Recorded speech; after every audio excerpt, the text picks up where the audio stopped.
55 የቅድመ መደበኛ ሞንቴሶሪ መምህራን ተመረቁ። በኢትዮጵያ ካቶሊካዊት ቤተክርስቲያን በሶዶ ሀገረ ስብከት የሶዶ ብሩህ ተስፋ አጸደ ህጻናት መምህራን ማሰልጠኛ ተቋም 51 ሴትና 4 ወንድ በድምሩ 55 የቅድመ መደበኛ ሞንቴሶሪ መምህራንን አስመረቀ።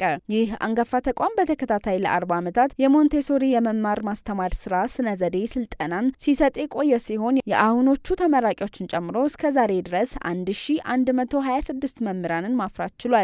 የዘንድሮ ሰልጣኞችም ከተለያዩ ሀገሪቱ ክፍሎች የተውጣጡ ሰልጣኞች ሲሆኑ በምረቃ ስነ ስርዓቱ ላይ መልእክት ያስተላለፉት የሶዶ ሀገረ ስብከት ጳጳስ እንደራሴ ክቡር አባ አለማየሁ ወልደ ኢየሱስ ይህ ተቋም በፍቅር ስራ እህቶች የተቋቋመ በሶዶ ሀገረ ስብከት ብቸኛውና ልዩ የሙያ ማሰልጠኛ መሆኑን ገልጸዋል። የትምህርት ቤቱ አስተዳደር ሲስተር በላይነሽ ወልተጂ በበኩላቸው የመምህርነት ሙያ የሙያ ሁሉ ቁልፍ መሆኑን በመጥቀስ የሞንቴሶሪ ተመራቂዎችን ልዩ የሚያደርጋቸው በህፃናት እድሜ ደረጃ ላይ ተመሰረተና ዓለም አቀፋዊ ባህሪ ያለው የማስተማሪያ ቁሳቁስ ይዘው መመረቃቸው እንደሆነ ገልጸዋል። ይህም የህፃናትን ሁለንተናዊ እድገት ከማዳበሩም በላይ መምህራኑን በራሳቸው የትምህርት ቁሳቁስ ስራ ፈጣሪ እንዲሆኑ እንደሚያስችላቸው ተናግረዋል። በምረቃ ስነ ስርዓቱ ላይ የሶዶ ሀገረ ስብከት ጳጳስ እንደራሴ ክቡር አባ አለማየሁ ወልደ ኢየሱስ፣ የፍቅር ስራ ልጆች ማህበር የበላይ ኃላፊና የብሩህ ተስፋ መስራች ሲስተር ለተ ገብርኤል አብርሃ፣ የትምህርት ቤቱ አስተዳደር ሲስተር በላይነሽ ወልተጂ፣ የሶዶ ከተማ የትምህርት ጥራት ኢንስፔክሽን ኃላፊ አቶ አሸናፊ ሞታ፣ ካህናት፣ ሲስተሮች፣ ተመራቂዎች፣ የተመራቂ ቤተሰቦችና የተቋሙ ሰራተኞች ተገኝተዋል።